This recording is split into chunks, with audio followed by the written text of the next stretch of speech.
کہ ابن آدم یعنی انسان کے قدم میدان حشر میں آگے نہیں بڑھ سکیں گے جب تک اس سے 4 چیزوں کا سوال نہ کیا جائے۔ آگے نہیں بڑھ سکیں گے کہ معنی یہ کہ سامنے پل صراط ہوگا جس کے نیچے جہنم ہوگی، اس سے گزر کر پل کے پار جنت کے دروازے ہوں گے، تو ہر شخص یہ چاہے گا کہ میں آگے بڑھ کر جنت کے دروازے میں داخل ہو جاؤں، لیکن وہ کوئی قدم بڑھا نہیں سکے گا جب تک اس سے 4 باتیں نہ پوچھی جائیں۔ 2 باتوں کا بیان میں نے پچھلے جمعہ میں کیا تھا کہ عن عمرہ فیما افناہ، پہلی بات یہ پوچھی جائے گی کہ تمہیں ہم نے عمر دی تھی، زندگی دی تھی، وہ تم نے کس چیز میں ختم کی۔ عمر کا ایک ایک لمحہ تمہارے لیے اس واسطے بنایا گیا تھا کہ تم ان لمحات کو اپنے لیے جنت حاصل کرنے کے کام میں استعمال کرو اور ان کاموں سے بچو جو جہنم میں لے جانے والے ہیں۔ تو وہ عمر تم نے کس کام میں ختم کی، پہلا سوال۔ دوسرا سوال کہ عن شبابہ فیما ابلاہ، تمہیں ہم نے جوانی دی تھی، اس جوانی کو تم نے کس طرح پرانا کیا، کس طرح بڑھاپے تک پہنچایا۔ کیونکہ جوانی کا زمانہ وہ ہوتا ہے جس میں انسان کے پاس قوت ہوتی ہے، طاقت ہوتی ہے، وہ بڑے سے بڑے کام کرنے پر آمادہ ہو جاتا ہے، اس کی استطاعت بھی اس کے پاس ہوتی ہے۔ تو اس زمانے کو تم نے کس طرح گزارا؟ آیا اللہ تعالیٰ کی اطاعت میں گزارا یا محض سارا جوانی کا زمانہ خواہشات نفس کی پیروی میں گزار دیا؟ دوسرا سوال یہ۔ تیسرا سوال یہ کہ ام مالہ ام اکتسبہ وفیما انفقہ، یہ پوچھا جائے گا کہ تمہیں جو مال ہم نے دیا تھا وہ تم نے کس طرح کمایا اور کس طرح خرچ کیا۔ یہ مال اللہ تبارک و تعالیٰ کی ایک بہت بڑی عطا ہے، اس کا ایک کرم ہے جو بندے کو ملتا ہے۔ اس کو ایک جگہ قرآن کریم میں خیر کے لفظ سے تعبیر فرمایا گیا ہے کہ اچھی چیز ہے۔ اسی مال کے ذریعے انسان اپنی ضروریات پوری کرتا ہے، اپنی زندگی گزارتا ہے، روزی اس سے حاصل ہوتی ہے اور اپنے لیے آرام اور راحت کے سامان بھی اسی کے ذریعے بندہ حاصل کرتا ہے۔ لیکن اللہ تبارک و تعالیٰ نے اس مال کی عطا کے لیے کچھ راستے پیدا کیے ہیں جہاں سے انسان وہ کماتا ہے، کبھی تجارت کر کے، کبھی کاشتکاری کر کے، کبھی ملازمت کر کے، کبھی مزدوری کر کے۔ یہ مختلف راستے ہیں جو اللہ تبارک و تعالیٰ نے مال کمانے کے لیے مقرر فرمائے ہیں اور سب جائز ہیں۔ لیکن یہ سارے کے سارے اسباب، مال کے کمانے کے جتنے اسباب ہیں وہ سب جائز ہیں، لیکن کچھ حدود کے پابند ہیں۔ ان کمانے کے اسباب میں مثلا تجارت ہے۔ اللہ تعالیٰ نے تجارت کو نہ صرف یہ کہ جائز قرار دیا بلکہ قرآن کریم میں اس کو ابتغاء من فضل اللہ سے تعبیر کیا کہ یہ اللہ کا فضل تلاش کرنا، اللہ تعالیٰ کا فضل ہے۔ یہ جو روزی تم کماتے ہو یہ اللہ تعالیٰ کا فضل ہے۔ کبھی اس کی مزید تشریح انشاءاللہ پھر عرض کروں گا۔ تو یہ اللہ تبارک و تعالیٰ کا فضل ہے، جو تم تجارت کرتے ہو وہ بذات خود اگر کسب حلال کے لیے، حلال کمانے کے لیے، حلال کمانے کی نیت سے اور صحیح جگہ خرچ کرنے کی نیت سے تم یہ تجارت کرو تو یہ بذات خود ایک عبادت ہے۔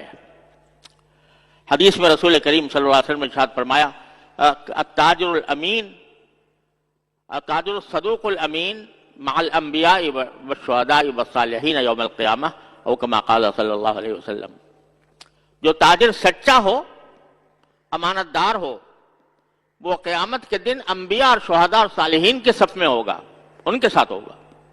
اتنی بڑی بات ہے. لیکن اس تجارت کے کچھ احکام عطا فرما دیے ہیں کہ یہ کام جائز ہے، یہ کام ناجائز ہے. اس میں اگر سچائی کے ساتھ تجارت کرو، سچ بولو، جھوٹ نہ بولو، دھوکہ نہ دو، ملاوٹ نہ کرو، تو یہ سارے تجارت تمہاری حلال، نہ صرف حلال ہے بلکہ عبادت ہے تمہارے لیے.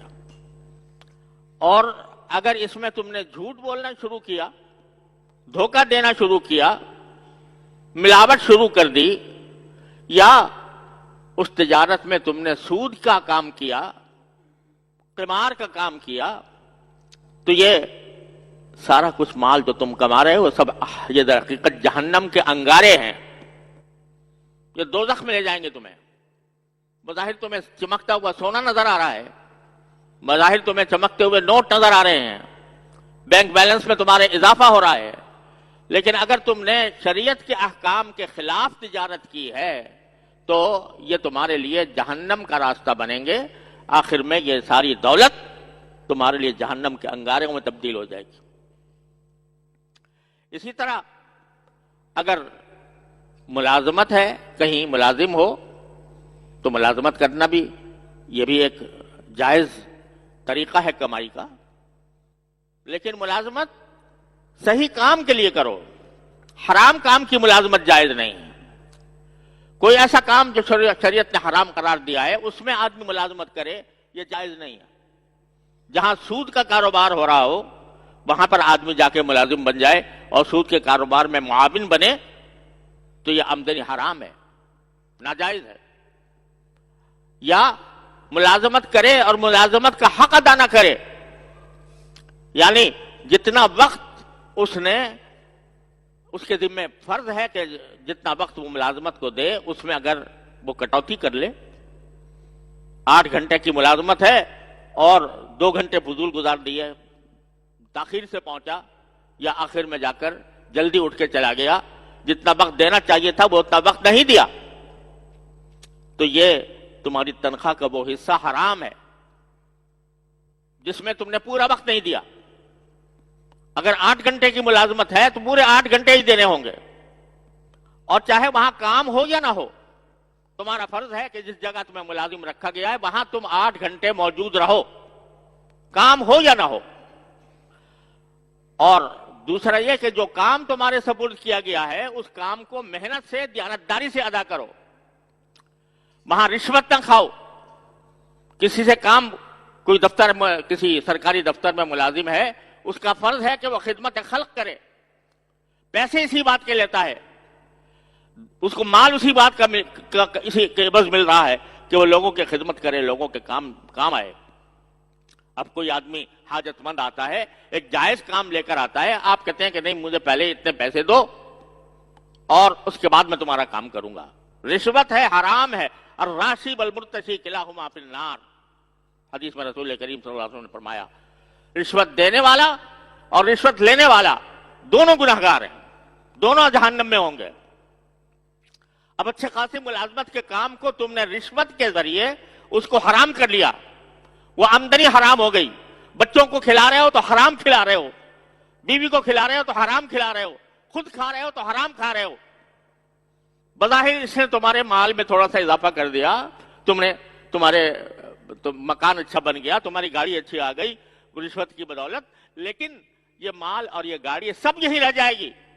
آخر وہ ٹھکانہ ہوگا کہ آخر میں قبر میں پہنچنا ہوگا. الہاکم التکاثر حتی زرتم المقابر. وہاں جا کے پتہ چلے گا کہ یہ رشوت کے پیسے جو میں نے کھائے تھے یہ میرے لیے آگ کے انگارے بن گئے ہیں، مجھے ان کی وجہ سے جہنم کی آگ میں دھونکا جا رہا ہے. اس وقت تلافی کا کوئی وقت نہیں ہوگا. آج مان جاؤ، آج اپنے آپ کو ٹھیک کر لو. ہمارے معاشرے پر جو اعتبار آیا ہوا ہے اور دن بدن ہم دشمنوں کی سازشوں کا شکار ہو رہے ہیں، کبھی ہم پر وبائیں مسلط ہوتی ہیں، کبھی دشمن کا ہمارے اوپر غلبہ پا لیتا ہے، کبھی ہمارے اوپر پابندیاں لگائی جاتی ہیں. یہ سارے کے ساری باتیں اس لیے ہیں کہ ہم نے حرام خوری اختیار کر رکھی. ہمیں اس بات کا احساس نہیں ہے کہ جو پیسے میں کھا رہا ہوں یہ حلال ہے یا حرام ہے. قرآن کہتا ہے کہ تمہارا وہ جو تم مال ظلمن کھاتے ہو تو وہ مال نہیں کھا رہے، وہ کھانا نہیں کھا رہے، انما یاکلون فی بطونہم نارا، وہ اپنے پیٹ میں آگ بھر رہے ہیں، مگر احساس نہیں ہے، پیسے مل رہے ہیں۔ ارے خدا کے بندے، اگر جس وقت رشوت لی ہے اس کے 1 گھنٹے بعد تو دل کا دورہ پڑ جائے اور ہلاک ہو جاؤ، اسی لمحے ہلاک ہو جاؤ، کیا انجام ہوگا تمہارا؟